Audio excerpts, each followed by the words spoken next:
เวพอไฟโยฮีดีพอพอพี่บึงชนะซาตาดิเชนั่นล่ะพอทะเลเกียตุนะแต่เลตาฮีอาตุหมดแต่ตามเฟโนจอมพุยตากีเราชวนนี่จะไปแต่ฟ้าตุนสุดเลยฮิตานี่ชาวบ้าน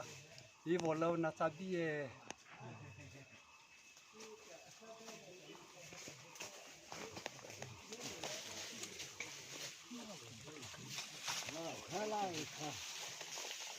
โอเคเลยที่นั่นเราไป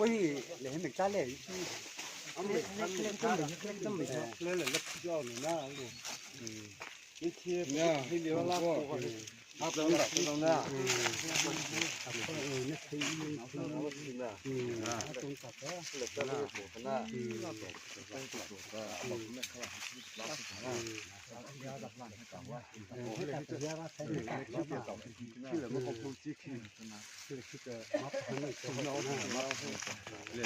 แต่วันนี้จะก็จะมุ่งที่นี่จังหวะคุณแล้วนะขาตุนสุดยอดละกันนะนี่จะพัฒนาที่ว่านะอันนี้คือเด็กมาผู้สอบก็หัวตาทุกสิ่งเราวัดได้จุดจ้าใครรู้ว่าเอาท่าเลี้ยงจะอาปลาจะไม่ใช่เชียวจะมั่วพูดเขาวันที่จะเนี่ยจะมาหัวหน้าที่อามาถือว่ามั่วพูดเนี่ยที่จะเรียนที่จะรู้จักเราโอ้บุตรอายุถ้าทันเรามาบ่หาวเขาบ่ทราบจะว่าจะเหี่ยวจะที่มีเราจะอายุเราพูดเขาเราท่าเสียที่ในที่ยามีไม่มีพูดทันเราจะเหี่ยวที่เราหัวตามาเต่าเลยที่จะที่อีพุทธเราอันที่จะที่หกคนลีว่าดูหกคนลีว่าจะที่จะที่อีใจเนี่ยจะถ้าเราอันนี้ก็มีก็ใครขึ้นใจว่าเขาว่ามาตาวันที่จะยี่ลูกเราที่จะมาจากตัวซาชาเราพาเราจะลูกการที่ว่าเราสมองเราที่เราเงาเราตัวที่เจ้าของเรานี่ดีที่จะตัวว่าซาจะเราจะเห็นสิ่งเราที่ราฟีไทยเราจะเสงเรามาเกินนั่นจะปฏิบัติหุ่นว่าสีจัดจะแล้วจานไหนที่เราเรียนที่จะที่ฟ้องจะนั่นคือโคตรหนูเราดูจะพูดจะสิ่งเราที่ว่าจะว่าชินะมาตีนะจารีสละบ้านหามาดูนะบ้านหามาตีนะอาจารย์นะสิ่งเราจะอาจารย์ชินะจะอันนี้สิ่งเรียนที่จะชันเราว่านี่คือว่าจะว่าจะมาขึ้นใจจะดีพวกนี้มาจานี่นี่พอบุคคลเนี่ยวันที่เกี่ยวจะแล้วจะไม่ได้ที่เราตัวเราจานที่จะมาจ้าคนพวกที่จานได้ที่เราชนะเนี่ยวันที่พอจะได้ที่ชันเนี่ยที่จะมาเราดูจะเราพิจารณาจะดิจิทัลที่จะได้ที่หัวใจเรียนที่จะว่าพวกเขาจะไม่ได้ที่ชนะเขาบอกเจ้าจะได้ที่ชนะเขาจะเรียนจะไม่รู้ป้อนเราจะอันว่าเป็นเจ้าจะเราค่ะนี่ดีนะว่าเอาจะมาวันนี้ใครตัวจะรู้สึกละค่ะเอาว่าเป็นจะรู้สึกเรียนจะชนะวันที่น่าเรียนที่จะมาจ้าดีกว่าที่ได้ที่ค่ะเนี่ยว่าค่ะเนี่ยถ้าจะชนะเนี่ยว่าที่พอจะมาจ้าที่กว่าที่มาบอกเขาก็จะอันนี้จะค่ะได้ที่เราว่าพ่อเดี๋ยวนี้จะมาต่อผู้ให้เนี่ยก็จะมาบอกว่าเขาว่าจะหาเนี่ยดีนี่จะมาการได้ที่เรามาประทุนเนี่ยจะมาจ้าของเราเพราะอันนี้คือได้เรียนที่จะชนะเนี่ยว่าที่เราจะดีนี่ก็ว่าคือเขาอาเมนจะมาขอบ่มีใจว่า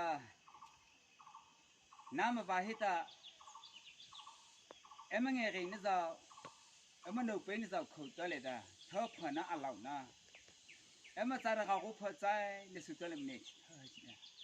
ยมาเธอท่านจะมันเนี่ยเจ้าอิงนะพี่ป้าอาตมาฮีนอตัวว่าเฮ้น้ำมันแต่น้าต้องในสุดเลยดา อาชัยชิตะจะอาวิปาตมหาอาคิโฟตะจะเฮตะซาฮึนาบิดาอาตมาฮี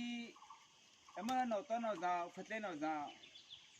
อามปอบามหุนสุตะเลเฮตะอามปออัสเจยีบานตะทาวลานอปอนอซานตะ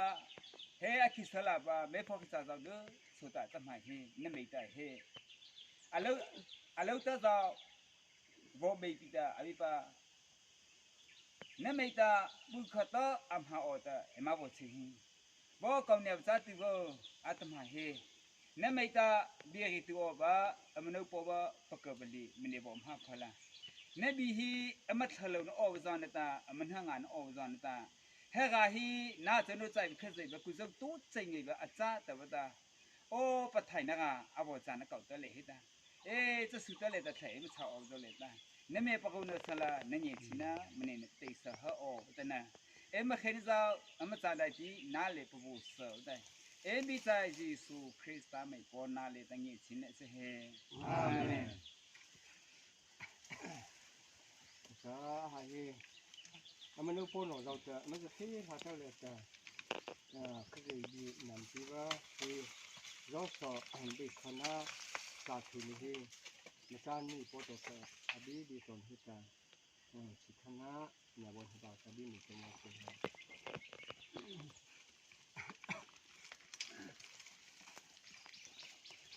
อาทิตย์ต่อไป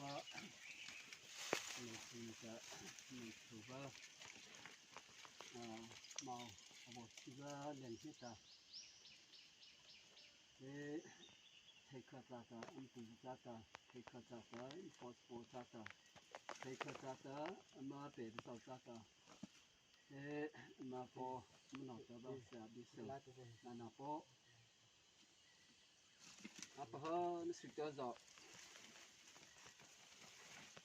มาซาปูว่าเรียกที่นี่จ้ะภาษาลีบจ้ะใช้ชิดจ้ะจ้ะโอ้ภาษาอันนี้ชาวข้าจ้าตัวจ้ะอาคิสลาภาษาอาปิให้จ้ะจ้ะเฮ้สุดยอดแต่เหตุมาเรียกที่นี่จ้ะเอาก็ละอดีตเคยมีแต่มาเพื่อไงจ้ะภาษาที่หัวจ้ะเปิดเจจ้ะมาบอกชีวิตมาจ้ะข้อสารเลยจ้ะบอกตู้บิลีบะบอกไปที่บิลีบะบอกจ้ะจ้ะถ้าเกิดจ้ะละอันนี้บอกตู้เป็นว่าในหัวจ้ะปิดจ้ะกูขลังเลยจ้ะมาเจองานนะมาแต่ประชดจ้ะอดีตเคยมีก็มีจ้ะมันเนี่ยหาจ้ะที่สุดเลยจ้ะอันนี้ถ้าเราชาออกว่าข้าจะแล้วเลยจะถ้าเราชาว่าเกิดแทนเราสอบที่ก็ไม่จะแต่อันนี้ว่าจะแต่ว่าปัญหาปิดที่ช่วยข้าจะน่ะที่เหตุมันเนี่ยอาชีพแต่ไปที่มาเห็นแต่เลยแต่ข้าจะอาเปล่าเนี่ยมันที่ออกว่าจะมันนึกว่าหนูจะเลยที่เลยจะมันตาลีนี้จะเรามามันนึกไปเห็นนี้เรามาตัวลีเต่าไทยแบบเฟื่องเนี่ยแท้เนี่ยแต่ว่าจะกูก็อันนี้เชียวอันนี้ภาษาอันนี้เพี้ยจะตัวกูแบบเฟื่องแล้วที่ไม่ถูกเคยดูให้มาบอกภาษาจะน่าแค่เป็นตัวที่ก็ต้องเอาผีดีว่าก็ได้ก็ไม่ใช่จะก็ได้จะละแค่เป็นตัวที่มาดีว่าเหตุตัวลีเต่าสิ่งเหล่านี้แต่ก็ภาษาว่าก็ได้ที่ไม่ใช่หัวแต่จะต้องเอาเขตอีปลุปโซน่าหนูจะเนี่ยก็ชิดให้ดีแต่ปลุผู้ว่าก็ได้จะละมูลจะไม่ใช่เขตใช้ชิดจะละผู้ใครที่บ้าบ้างแต่ที่เราที่มาคาเฟ่ชื่อเขตแต่ก็ปลุผู้จะตาที่ดีภาษาเนี่ยจะเนี่ยที่แค่อีปลุปเอาก็ได้แต่จะพูดที่น่าอันนี้ซื้อก็จะจ้าปิดอีปลุกจ้าชุกมันยากเอาแค่ว่าแต่ว่าก็จะได้จะให้ราคาเสียเหรอว่าก็จะที่จะมันต้องว่าจ้าดีแต่เขาหรือหน้ามันก็จะว่าจ้า